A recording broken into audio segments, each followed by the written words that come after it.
Welcome to the Paru Zings, Appraisers on Purpose podcast.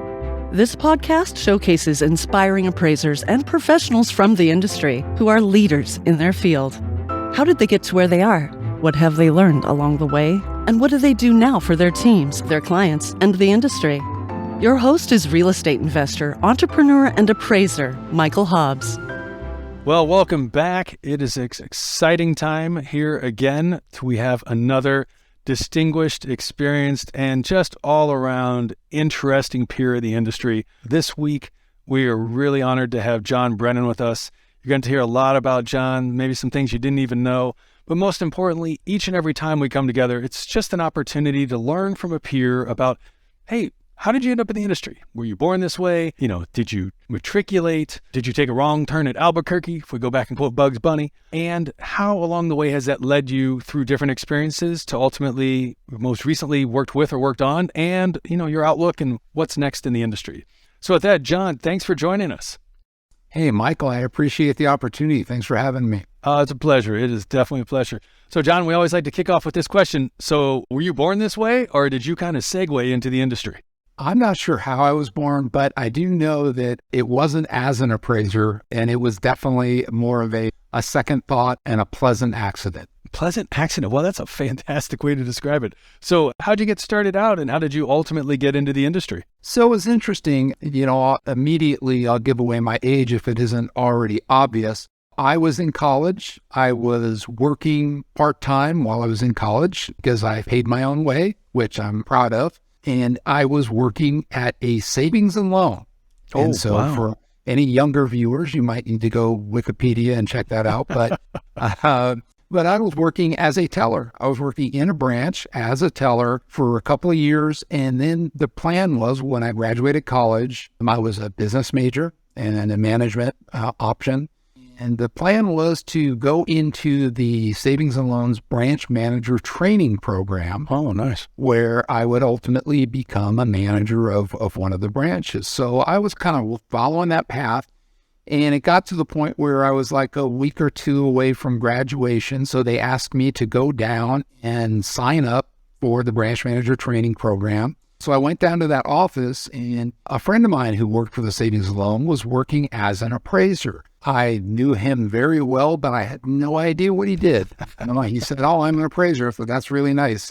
He never even thought twice to really dig into what he did. But he said, "You're going down to the office, and it's right across the street from our office. Why don't you come in and have a chat with my boss about what?" Wow. He's like, "Well, maybe about being an appraiser." And I'm like, this sounds strange. But I said, what the heck? I'm down here. It was probably like 45 minutes from home. So I'm Sure. like, down why not? So I went over and started talking to the chief appraiser there. He told me a little bit about appraising and what they do and how they do it. And, he said, he's a really cool, casual guy, and he's like, this is Southern California. It's like everybody's cool and relaxed, right? That's nice. He's like, hey, man, just give it a try for 6 months. If you don't like it, you can always go back into the branch manager training program. No harm, no foul. I'm like, okay, well, it doesn't sound bad. Set your own schedule, get out and about, not be stuck in an office, all that kind of stuff. I'm like, I kind of like that, right? Sounds nice. So I did it. I tried it. I really enjoyed it. Started appraising houses, just like so many of our counterparts do. Did that for a couple of years, and then started with the same savings and loan, then started to get into commercial, went into apartments, then into non-residential, commercial, industrial, retail, whole slew of different types of commercial properties, and did that for a few years. Actually moved to another savings and loan and did the same thing with them. Then ultimately I kind of pivoted, and I was offered a job running a residential appraisal district for a large financial institution, one that still exists today. Oh, wow. So you came out of the S&L world and you moved over into a much bigger footprint. Correct. And despite my involvement, that bank does still exist today and is doing very, very well. But I had it was a great experience there, building a staff, really getting, for the first time, real practical management experience. Before I was more of a production appraiser, and now I was able to kind of manage an office and see different ways to do things. So that was a great experience for me. then I started realizing at some point I want to do a little bit more than just do the job. I want to kind of be involved, maybe on a different perspective. And just at that time, state licensing of appraisers came about, thanks to our friend Firea in 1980. The state of California, where I reside, started sending out solicitations for people to possibly come to work for them. Well, I submitted an application, and lo and behold, I was hired by the state of California and worked there for about 8.5 years. I ended up as the chief of licensing and enforcement. So we had a director that I reported to, but I basically was responsible for a lot of what happens in the office when it comes to either the licensing of appraisers or discipline and enforcement. I did that for quite some time, as I mentioned, and because California was the biggest state in terms of a real estate appraiser licensing program, there was a lot of visibility for me. And so that's when I was able to look to the Appraisal Foundation, which was on a national scale because there was familiarity with what I had done. I went to work in October of 2003 for the Appraisal Foundation and spent a little 16.5-year stint there. And that was fascinating. I mean, it really opened my eyes a lot to not only real estate appraisal and standards and qualifications, just stuff I already had some familiarity with, of course, because of my state experience, but really seeing, for lack of a better word, how the sausage is made and things to think about, and that, maybe I hadn't really had as wide a perspective on. I really thoroughly enjoyed that experience. I was able to convince them to let me stay in California while working for the foundation. At that time, nobody had ever worked outside the foundation office in Washington, D.C. I see. That was a coup for me. So did that until early 2020, right at the time of the pandemic. I went over to become the chief appraiser and vice president of valuation policy at Clear Capital, which is where I am today. So what I really like to say is that I feel very, very, very grateful that I've been able to work in different arenas within the profession that have really allowed me to see different perspectives, different ways of looking at things. Attending these meetings where people would bring up a concern about maybe a proposed change to use path that I'm like, wow, I've never heard that before. Or thinking about changing requirements to become an appraiser and somebody bringing up something else, just all the things that surround our industry and what we do, and really being able to hear the different voices and different perspectives. I feel that has benefited me greatly, because now when an issue or a topic comes up, I don't just think of it, I'll put my head down, this is how we do things. I think about the different ways and the different people that are impacted and the different areas that are impacted. And I think it's made me a better practitioner and have a better handle on the industry. I totally appreciate that. Wow. Fascinating. And so, John, when you think back to how you started out at the SNL and you're kind of headed down the hallway, it's like, hey, well, why don't you come talk to my boss kind of thing? Had that opportunity at first savings and loan and then another savings loan. What was your interest in kind of changing your employment and or responsibilities? Was that just an innate experience or innate desire of yours? Or was that just like, were you seeing signs or trends? Yeah, I'd like to say that I had a really good handle on the real estate market and the trends surrounding it, but I'd be lying. And so I'm not going to do that. I'll say that the skills and abilities to be an appraiser really interested me. I mean, I always liked a little bit of research, a little bit of investigation. But, honestly, that teamed with the idea of a residential appraising where you're out seeing new properties every day or every other day or whatever, and you really get what I feel is this better comprehensive view of a real estate market. I really appreciated that, so much so to the fact that I enjoyed commercial appraising. It's really a different breed for those who may not have tried it. Yes, it is. Michael, and you spend a lot of time. You could be appraising a multi-tenant shopping center, and you get to read through 20, 30, 50, 75, 50-page leases for when the escalations come, what kind of expense pass-throughs are there. It really becomes a heavy analytical process. Not the residential appraising doesn't, but you stay more fixated on that one property with Yes. all the various aspects of it. And so for me, I didn't enjoy that as much as being able to get out and say, okay, here's a house on Main Street. I've done the job on that house. I've addressed that problem. It's a solution. It's over. Let's move on to this house on Elm Street.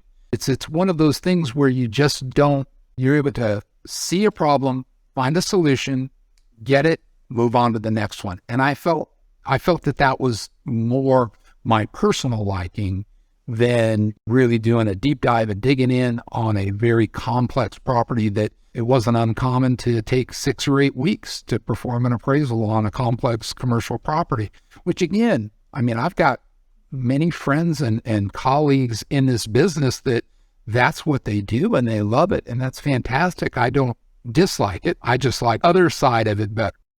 Well, what a fascinating intersection. I heard from others, and I think I'm hearing it for your experience as well, that you were in the profession, then this thing called FIREA came into existence. And at that time, as opposed to kind of staying where you're at, you chose to make a significant change in employment. Yeah, I had never really thought about being a public servant, if you will.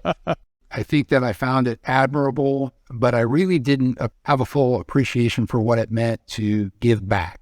When I went to work for the state, to be perfectly honest, I mean, one of the things that was nice was the benefits package. I had 2 small daughters at that time, less than 5 years old. We see the cycles, much like we see right now, trying to plan and build a solid foundation like that. I thought this working for the state is good, but I'll tell you what, the benefit of really seeing what it means to give back, which stayed with me not only through the state, but certainly through my time at the Appraisal Foundation and even into my time at Clear Capital. Even though it's been different venues, I still believe that I try to do things to benefit our industry and benefit our colleagues in the appraisal business. So it's just doing it from different tacks, So Yeah. So yeah, I did kind of switch gears there, went with the state, and I'm really glad I did. I feel like I was able to really gain that appreciation for trying to do something that could benefit others. That is absolutely fantastic. And again, that's just personal interest of yours and what an impact it's had along the way. What prompted you to even consider making such a significant change out of what we call a in the field appraiser versus someone who's, really kind of behind a desk, so to speak, and dealing with policy as opposed to actually getting out touching properties? I think that the main impetus was try to do more. I mean, I feel like after having done the residential appraisal and done the commercial appraisal and then managed an appraisal office, what else is there? What can I do? And I felt like, being able to work on that level from a regulatory regime type approach, and then again, subsequently with the Appraisal Foundation and such, it really felt like I was taking a step into another direction. And I felt it very rewarding. And I thought that, there are different ways to accomplish things, and being able to work in an industry where I could do well for myself, but also do well for others. That really shined to me. I thought that was something that I could pick up for the rest of my career. It's fascinating. And most people will never have the opportunity that you did to not just serve the public. A number of our peers do get an opportunity to maybe join a board from a licensing or disciplinary standpoint, but to actually be, in this case, an employed individual of a state. What kind of things, what does it look like behind the curtain? It's something that most people, myself included, have no idea. Just kind of look at it as, oh, you must have a desk with a nice little placard, has your name on it when you walk up, somewhere in maybe a cube farm. I'm not saying that was the case, but it probably was. And therefore, but what does that look like on a day-to-day or week-to-week or month-to-month kind of basis in terms of making that transition and then really being there? Well, first, I'd have to say your mileage may vary, right?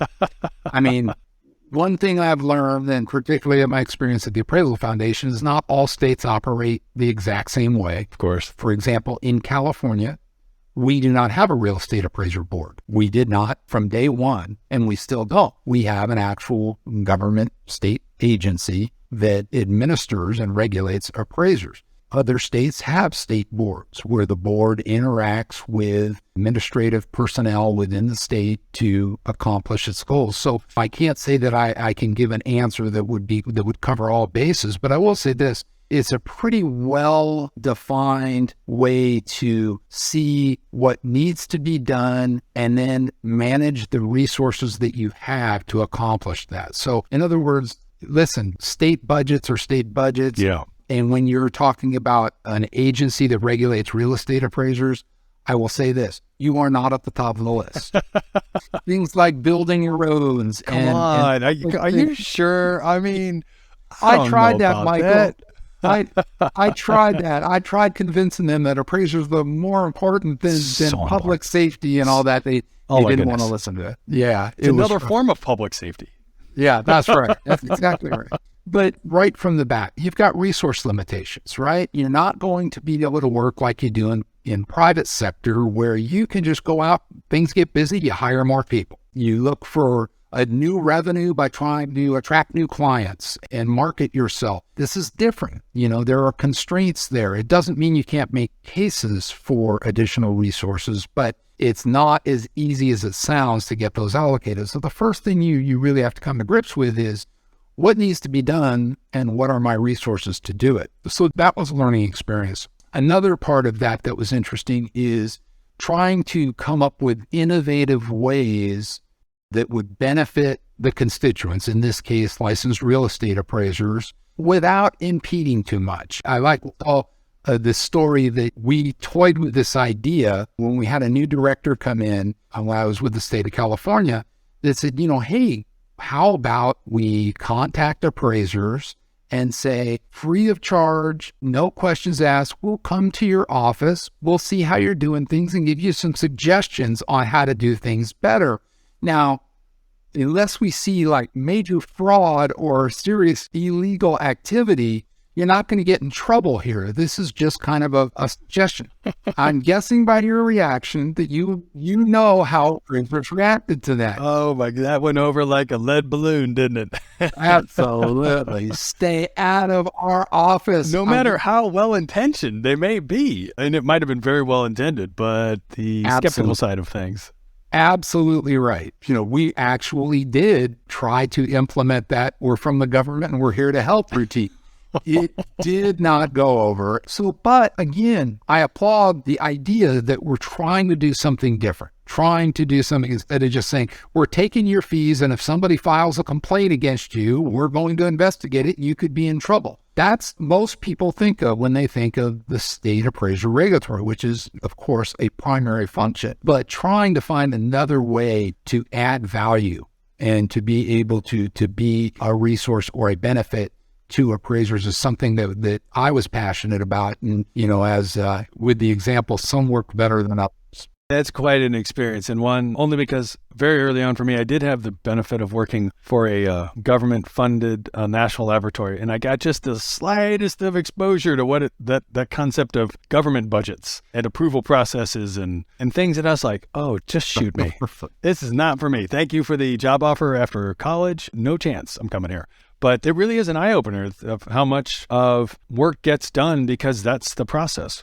Right or wrong isn't a judgment on it. It's just that's the way it's going. And if you're part of it, you have to participate in it. And in your case, as well as I think many others that choose to be a public servant, especially in this line of work, it's a desire to have an impact and make things better in their own way. Maybe a huge way, maybe in a little way. As you pointed out, California, not necessarily like all other states, but nonetheless, the intention is to uphold, preserve, and protect the profession. You don't want to regulate it out of existence. That serves nobody. Yeah, absolutely. You're 100% right. And I'd be remiss to not mention that it's, in fact, there's bureaucracy. You got to know that going in. And, you deal with that to the best of your ability and such. And you're going to get that pretty much everywhere, unless you happen to be in a small, agile, company that is cutting edge and is always looking to do things better. And that's fantastic for those that exist. But the government agencies, the big companies and such, you're going to run into a certain level of bureaucracy. That's why so many of our appraisers, the independent fee appraisers, are just that. And they tend to shy away from some of those bigger companies and groups so that they can do what they want to do with less, I don't want to say interference, but I guess I just did. So, well, independence. I think there's, for many people, I'm painting a very broad brush, but I think there's a strong sense of independence for a number of people throughout the profession, maybe a larger percentage than maybe other professions. And that may be one of the reasons why it's, in a sense, grown the way it has to this point, but maybe not grown the way other professions have grown. That at the same, if we want to go back to a certain marker in time, say the launch of FIREA, and looked at competing industries and said, hey, what was the size of that industry in terms of number of professionals? And look at where that industry's at today versus where this industry's at. And you're like, wow, what a difference. Maybe that contributed to it. Maybe it was other stuff too. This has been, for lack of a better word, people call them cottage industries and such. I think at the appraisal industry, this is not something. I would love to hear how many people have gone to their high school guidance counselor when they're trying to decide what they want to do. And he said, why don't you be an appraiser? He or she said, why don't you be an appraiser? That just doesn't happen. And in fact, so few people know about appraisal as a career until somebody says, like they did with me, you want to be an appraiser? And it's like, what is an appraiser? So those were some of the things that we were trying to do and even still try to do in terms of getting in front at college fairs, job fairs, even high school career fairs and things like that, trying to build up the industry that we've heard over and over again about the graying of the profession. And again, I'll take gray hair any day. It beats no hair at all. But I think that the idea that we need to replenish the ranks, we need to make sure that we not only get more appraisers, but more diverse appraisers, really some directed outreach, things like different colleges and universities and high schools and ways to be able to impact that at a grassroots level is really something that needs to happen. And we've got some people doing things like that with our Appraiser Diversity Initiative and things along those lines that are really trying to make a difference there. And in many cases, are absolutely helping the situation. No, I appreciate that. I mean, and so here you get this opportunity to go from someone who's working at an SNL to working at another SNL to ended up at an appraisal firm, start out in residential and you get a commercial experience. Then from there, you move into public service. You spend nearly a decade in that role. And then you move on to more public service on a much grander level. And of course, your negotiating tactics of securing your place of employment in California, as opposed to having, and not to, big fan of DC, but hey, nothing wrong with staying in California either. From that standpoint, what changed in terms of your involvement and in terms of what the activities that you were responsible for, both from a personal standpoint, because, maybe you had all the skills you need, or maybe there's still a lot more to learn and grow, but also from an impact standpoint? When you start acting as an appraiser, you are focused on how things impact you, and you really don't have time and energy to think about the bigger picture that much. And so I think that when I was fortunate enough to get into managing an appraisal district, I was able to see more of another side of the industry where it's like, okay, we need to do things for our appraisers, like provide education for them, encourage education. And then as licensing started to come about, help them get their licenses, help them, think about things like E&O insurance and things like that. All the kind of things that when you're a field appraiser and you just put your head down and do the work, that you don't necessarily think about. So I think that kind of grabbed my attention. And then when I was able to translate to being able to actually be part of the entity that does license and regulate appraisers, it helped. I kind of like fueled my fire a little bit more. I think that,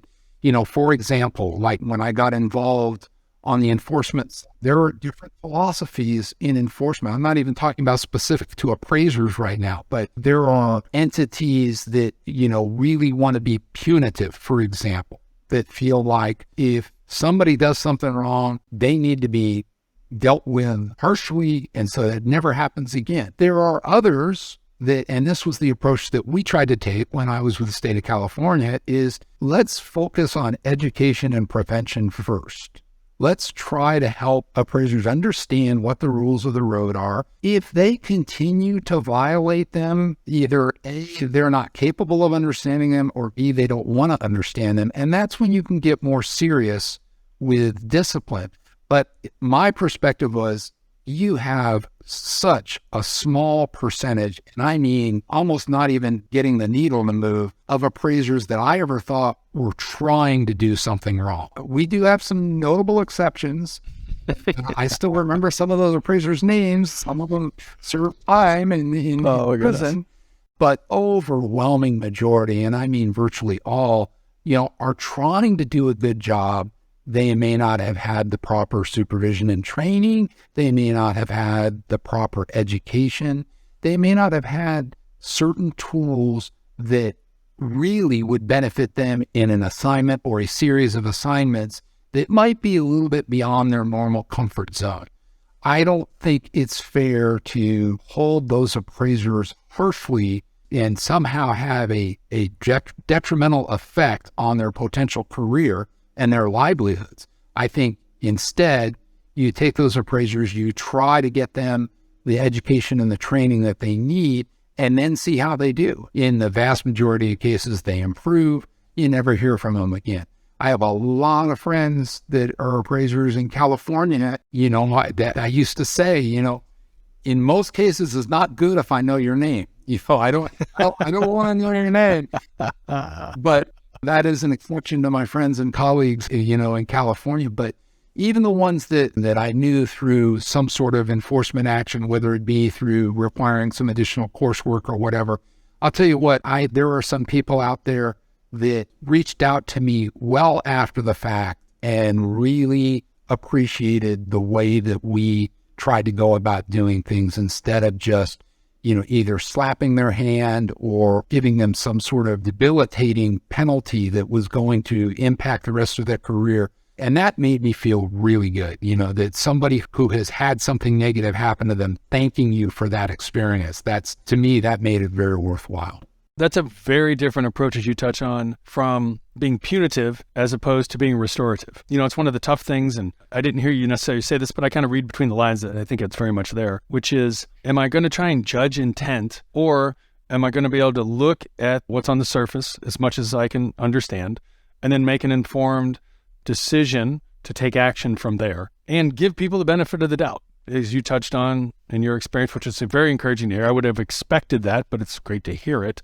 And that is, people who get in this profession want to be in this profession. There are characteristics of their own characteristics, as well as they feel that align with the positives, the benefits of being in this type of industry, being in this profession, not a job, but this profession. And therefore, they're pursuing that. And, who hasn't? It's like asking, a room of people, how many people here have never been in an auto accident? I don't know that most people go out and choose to get in an auto accident, but sometimes you end up in one. And then, hey, sometimes maybe there's some remedial things we could go over to help you be even better and prevent that in the future, because maybe you contributed to it, as opposed to you intentionally went out and T-boned a car. No, I don't think so. Yeah, right. And with appraisal, it's even more nuanced, because look, at the end of the day, we're regulating opinions. Now, That's a good point. That is very different than a very black and white type situation like, did you follow code properly if you're a building contractor? The code is in the book or online, and you have to follow it. Did you or didn't you? When I say I put most weight on comp 3 because I believe it's most similar, attracts a similar type of buyer, that's my opinion. Now, you can't make wild opinions. You got to have something to base those on. But again, it comes down to whether or not you want to take the approach that somebody's doing something wrong, or that they're trying to do it right. They may need a little bit of help to get there. And from that, it came along the opportunity for you to leave public service, go back into the private sector. What, to the best you can at that time, what were you looking ahead towards an opportunity? Granted, things have changed significantly since the economic times that had you leave there, but what was your focus and what were you looking out towards? It's funny because, different organizations have different roles for people that have the same title. So when I became chief appraiser, I was not involved and have not been involved directly in the operations side. I don't sit and look at, what's our turnaround time like? How many appraisers are on our panel? Do we have coverage here and there? We had an appraisal services group that does just that. So when I came into private sector, my role as chief appraiser was about valuation policy. It was I get it. about advocacy. It was about vision. It was about how are we going to embrace the future? How do we align with that? How do we get to where we want to be and be able to navigate the current industry and regulatory constraints that may be holding us back?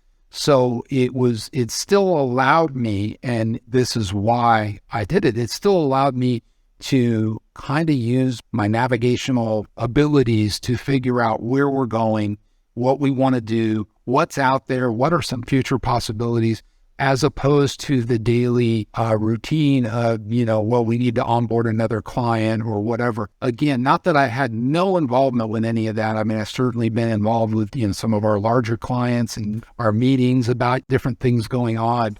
But it's been really, really nice to be able to keep that kind of bigger picture perspective. And that's what attracted me. Absolutely. That's fantastic. And I'm encouraged to hear more, see, but for everyone else that's listening, they hear that your appraisal trainee came and joined us as well. Yeah. How would you rate the performance of your appraisal trainee? You know what? I'll tell you what, any trainee sits on a pedestal for me, because what it takes to actually become an appraiser from a trainee standpoint today, I think, it is no secret to anybody who's watching this that it is a thankless effort. Easy to get the education, the experience. Whoa, you hit a roadblock there. There's a lot, and I could talk at length about, some of the problems along there. But, I would say this, that in general, people that make it through that process and that start from the trainee and are able to move up, they have absolutely shown what it takes. I mean, they are demonstrating mettle, grit, intelligence, you name it. Yeah, absolutely. Hats off. I love to hear successful trainee stories. Then particularly what came to mind there is when I heard the audible sound of your trainee coming in the room was two of our team members this morning. One of them was dropping off his son at school. I was like, look, you don't need a Tesla. You got your pup there driving the vehicle. And another routinely has her lovely, I believe he's a poodle. And as soon as I say that, she's going to tell me I'm wrong. We just got a haircut. Right there alongside helping select comparables. I mean, it's so important for their input. How good is your trainee? I couldn't do anything without her. She is, it's like every once in a while, I'm not sure about something. She'll put her paw on the mouse and she'll kind of put me in the right direction and let me know when I've stepped out of bounds. So yeah, I lean on her a lot. Thank goodness for this remote working capability so that we can upskill together. That's right. Exactly. This is a whole different kind of WeWork, I think. Oh my gosh, that is fantastic. That is a whole different kind of WeWork. I love that. That's a good reference. What? How old is your four-legged trainee, and how long have they been training with you? So to the best of my knowledge, she's about 4. I got her as a rescue. She was found roaming the streets of Monterey, California, which I guess if you're going to roam the streets, there's worse places to be. Yeah, there's a lot worse places than Monterey to roam.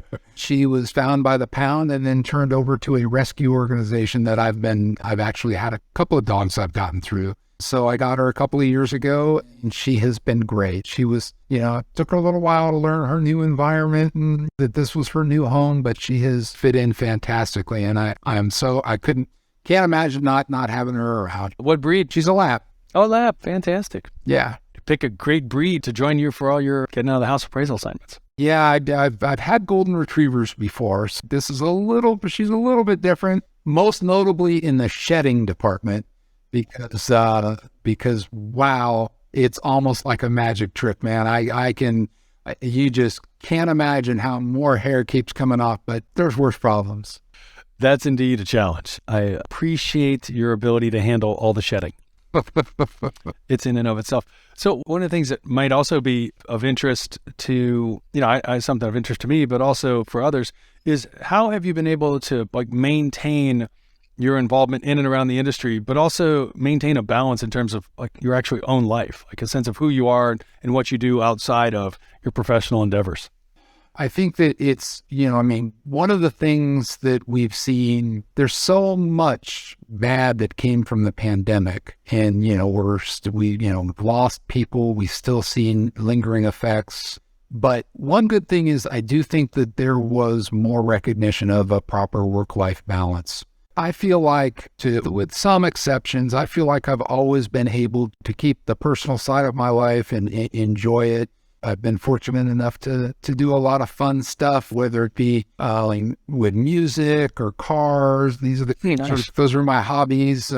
I don't play music. Let's just get that clear right now. I don't put an instrument in my hands because it's against the law in at least 18 states. But I love music. I love live music. I've gotten to be involved with a couple of bands that I've gotten a chance to meet.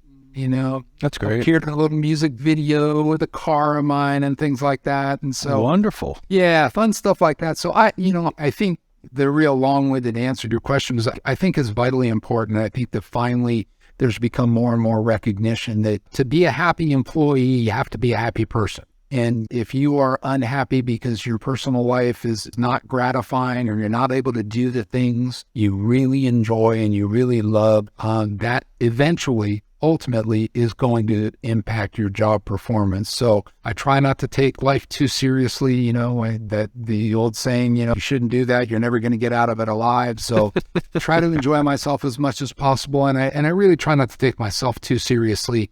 I mean, I really feel blessed that I've had experiences that have taught me a lot, and hopefully I can share some of that with people when appropriate.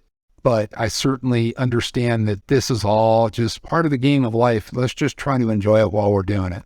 What do you see any similarities between some of your, involvement in music and or music videos and cars? I mean, is there any crossover between that and what you have experienced and enjoyed around the appraisal profession? That's a great point. I will say this, that, the cars that I've worked on and I've restored are rather simplistic. I really haven't got into restoring anything like from the 1970s current. Matter of fact, my regular daily driver, I don't even change the oil on that. I have it done.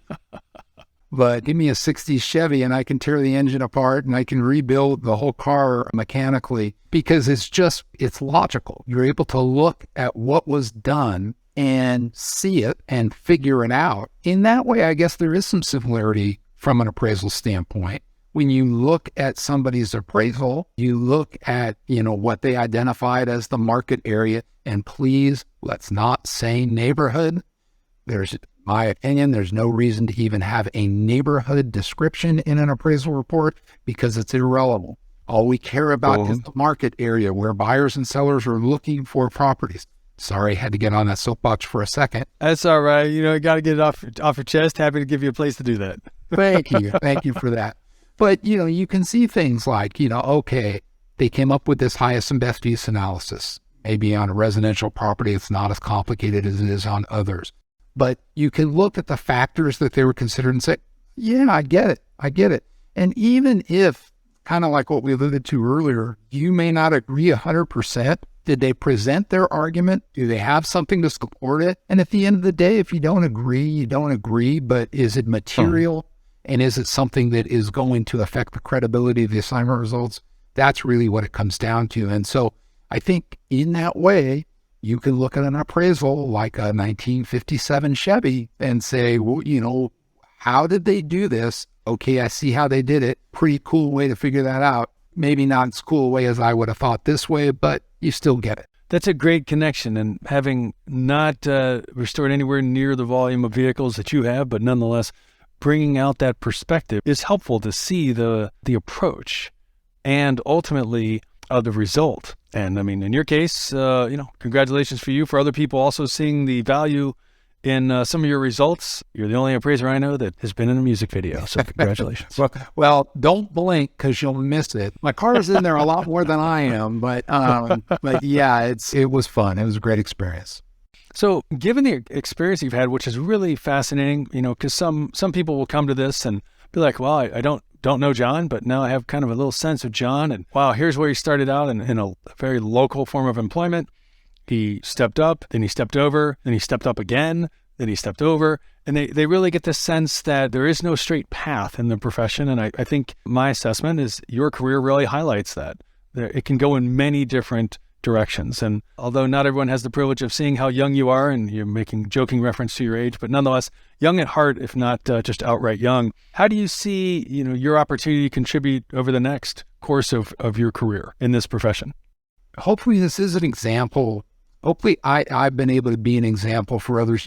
People shouldn't, you should never feel pigeonholed. You may temporarily be, but you never know what doors will open tomorrow. And if you keep an open mind and you have a bigger sense of purpose, in my case, I really did want to give back. I don't think I ever really had come up with that idea clearly in my head until I kind of got the opportunity. And I realized that's what I wanted to do. And so I was lucky in a way to kind of find that. But I think that it's important to do well at what you do, and at the same time, be able to keep your eye open for opportunities that may take you in a slightly different direction that you hadn't planned. I think it's great. One of the things that we're seeing that, I'm starting to see more and more and more is that appraisers really trying to take what they do and make it a business. For a long time, appraisers, I know many appraisers who the business was simply, way back then, getting a fax for an assignment, then an email, now a text message. Do you want to bid on this? That's not the business. That's one little part of the business. What about marketing yourself? What about going out and working with clients, business development? What about those things? I'm starting to see more of that, and that is really refreshing to me. From my perspective, where I go from here, I want to continue to do something that is meaningful appraisers, whether that's in private sector, public sector, a combination, whether it's in some sort of consulting capacity. I want to be able to try to make it a better place for appraisers. And when you make it better for appraisers, you're going to be making it better for the clients as well. I've never been one-sided to say that appraisers should tell the clients, this is how it to be, and expect that. Clients have a business, they have a reason for needing what they need. And what really comes down to being able to marry those two together for our industry to make it work properly. So I want to be able to have a positive impact on that in whatever capacity I can. No, I appreciate that. And then the question we always love to hear a perspective on is, as you look ahead in the industry, what intrigues you, inspires you, concerns you? Yeah. So I guess one of the things that I think that a lot of viewers are probably familiar with hearing about appraisal modernization. There are many who think that means no appraiser. And I would say that's, from what I know, that is not true. That appraisers are still and always will be an important piece of the puzzle. Will there be as many appraisals ordered? Maybe not, as things like automated valuations with the GSEs and others start to proliferate more and become more efficient, more effective. Will some of those, like we saw with appraisal waivers, will that take some of that business? It's certainly possible. But the one thing that I've said in numerous interviews and papers is the most important thing that I think appraisers have to do is to not just wholly reject change. Every single profession, every single industry has been impacted and will continue to be impacted by change, whether it's change in technology, regulations, whatever. And to say, I'm not going to change means you're going to be left on the platform while the train pulls away. So while it may not be the same that you've been used to, please consider changing the way that you look at things and find a way to stay in the game. And the reason that's so important to me is I feel like if enough appraisers, put up their hands and say, no, we're not going to consider things like hybrid or desktop appraisal, things like that, they will find a way to not need us any. And that's the last thing I want. I want appraisers to remain relevant. The saying goes, if you don't like change, you're going to like irrelevance a lot. That's my mantra. Understand the world changes, and you can either change along with it or you can stay where you are, but don't blame others if you decide not to adapt and you find yourself on the outside looking in. I appreciate that, John. That's really helpful. One of the wonderful things we've gotten feedback on through our early sessions is not just people in the profession are having an opportunity to come across this podcast and it's being shared with peers, but many people who have no knowledge of the valuation profession. Maybe they've intersected with an appraiser at one point in their life, literally for a walkthrough, maybe on a refinance, probably not on a purchase because they weren't necessarily a broker. But people that had never even thought about this industry are getting an opportunity to consider it. For those people, either that maybe earlier on, maybe they're in their first or second S&L opportunity, or they're in a different profession but might consider this, what words of encouragement or outlook would you have for them? Well, I think, first and foremost, I think appraisal is a great career. I mean, I feel very beneficial to have stumbled across it myself. And, there's a reason that I'm in my 40th year doing this. I believe it's great. I think it still has great opportunity. Again, does it look exactly like it did? I mean, when I started, we were doing appraisals, filling out forms in pencil and giving them to a secretary to type on. No, it's different. It's very different. Yep. But that's irrelevant. I think that the most important thing to understand is that there are opportunities, there will be opportunities, and there are a lot of positive aspects of this business. I think that those who may not have the familiarity with it don't necessarily understand all of the aspects. They don't necessarily understand exactly what it looks like because, again, it's not something that is, an everyday occurrence. Like you said, somebody may be buying a house for the first time, may not have even been aware of the appraisal other than, there was some clause in their purchase contract about it. But, you refinance a house and you understand, well, I need an appraisal to make sure that the bank is able to lend me the money that I want on my property, and you understand it and get a little more context. I think that it is something that I would encourage people to consider. I do think that the positives outweigh any perceived negatives. And I think that hopefully it will remain viable for many, many years to come. Oh, that's really encouraging. Well, John, I really appreciate it. It's always great to hear some perspective, provide a spotlight on a pathway that most people will never have an opportunity necessary to meet you in person, but to provide some guidance, some consideration, and maybe even some inspiration for what might be next for them and how much more opportunity there is as the industry unfolds. I mean, it doesn't take much to follow the news and see how many jobs have been created in industries that didn't even exist 10 or 20 years ago. Today, I have a family member on my wife's side who's in a role, and I'm like, you get paid to do that? He's like, yeah, I get paid really well. I'm like, that's legal? He goes, oh yeah, that's legal.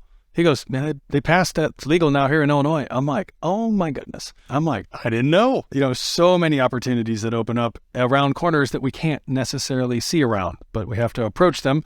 And once we get there, it's like, oh, check and see what's there. So I really take away words of encouragement and possibilities. And sure, change is coming and change is here and change is only going to speed up. But, the importance of quality work and professionalism is never going to go away. So I appreciate you echoing that and really reinforcing that in our time together. Yeah, absolutely. Spot on. It's embrace the change, be a professional, and you're going to do very, very well. Fantastic. Well, just so we're going to bring this to a close, John, thanks again. And to everyone listening, we appreciate it. Please continue to share. The feedback's fantastic and really grateful that in some way or another, we're able to contribute to your advancement, or just your sense of curiosity. With that, have a great day until our next session. Thanks. Bye, everyone. Thanks for listening to this week's episode of Paru Zings, Appraisers on Purpose. We hope you enjoyed learning from the amazing life paths and achievements of our guests. Don't forget to like us on LinkedIn and other podcast channels to hear more from appraisers and valuers regarding their life and their work. If you have any suggestions or questions for future episodes, we'd love to hear from you. Just send us a message on LinkedIn and we'll be sure to get back to you. Thanks again for listening, and until we're together again for the next session of Paru Zings, Appraisers on Purpose, create the change that you seek.